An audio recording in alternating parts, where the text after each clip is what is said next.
after Cradle Mountain, I kind of decided that there had to be a better way to move in the mountains. I had some prosthetics made, kept them nice and short. I got some kind of sawn off crutches that I use. I'm almost like I'm in four-wheel drive. And the interesting thing with this system is that on flat ground, kind of all the pressure goes through my stumps. But as it gets steeper, and I get to use upper body more. When it gets really steep, I can kind of pull up and it kind of gets easier. So bing, little light bulb goes off. I know what we'll do. We'll climb via the steepest route, because there's about 5 different ways you can go up Kilimanjaro. We'll go the steepest way. That's what we'll do. Sounded like such a good idea. What I found out afterwards, the Umbwe route is so steep that it really only gets used as a rescue route to get people suffering from altitude sickness off the mountain. The only people we saw on the way up were people being rescued.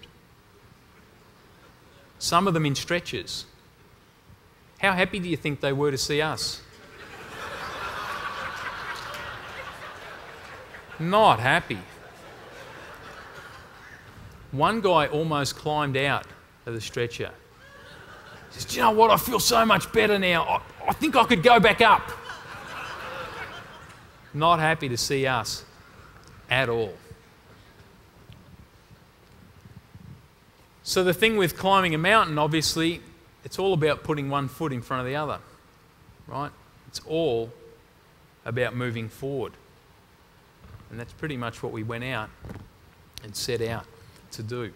We got onto the crux of the climb of a place called Arrow Glacier that's a scree slope. For anybody that spent much time outside and had the joy of climbing a scree slope, you know what I'm talking about. You take 2 steps forward, 3 back, 2 forward, 1 back. This time you don't even get to take 1 forward.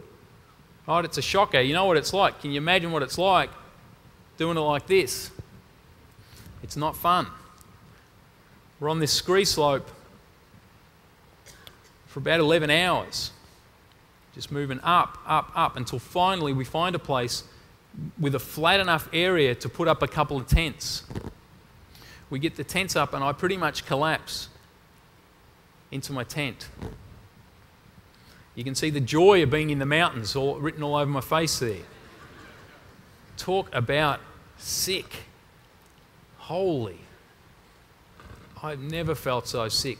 For 36 hours we bunkered down in those tents, all of us feeling the effects of I was going to say alcohol then. I almost gave away one of the back secrets of the trip. There we were, totally hungover at high camp. Not quite, but a similar feeling. Sick as a dog. I got to the point where I thought, we've got to decide now whether we're going up or down, because people die at this altitude, right? I didn't go to Kilimanjaro to die. We'd pretty much hit the wall. We had to make a decision whether to move forward or go back down. We've been on the mountain for almost 2.5 weeks at this point. It's a huge, huge decision to have to make. I said to the guys, this is what we're going to do. In the morning, I'm going to put my legs on. We're going to start moving. I said, see that pile of rocks up there? They're about 100 feet away. I said, if I don't feel any better, by the time we reach that pile of rocks, we're going back down.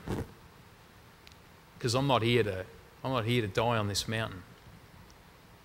If I don't feel better by the time we reach that point, we're going back down. Got up in the morning, put my legs on, started moving. By the time I was 30 foot from the tent, I started feeling a little bit better. By the time I was 50 feet away from the tent, I started feeling better again. By the time I reached that pile of rocks, I knew, without a shadow of a doubt, that we were going to the top. Right, we'd passed the crux and we kept moving. We spent the night in the crater, started climbing in the dark, watched the sun come up, and a couple of hours later got to stand on top of the highest point in Africa.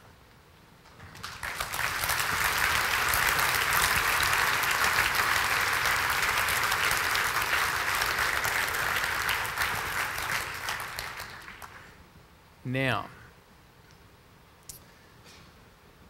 think about what happened there.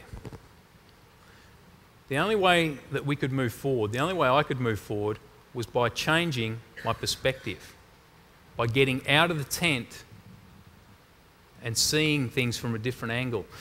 I'd been in the tent for so long, I didn't know whether I had altitude sickness anymore. I didn't know whether I was sick. You know how when you've had the flu sometimes and you're sick in bed, and after a day or so, you don't even know anymore whether you're sick or whether you're just sick of being in bed. You've got to get out, right?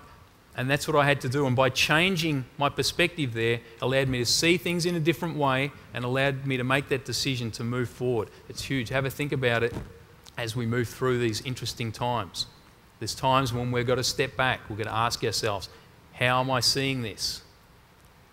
Where's my next rock? What do I need to do to get there? Right? We've got to step back.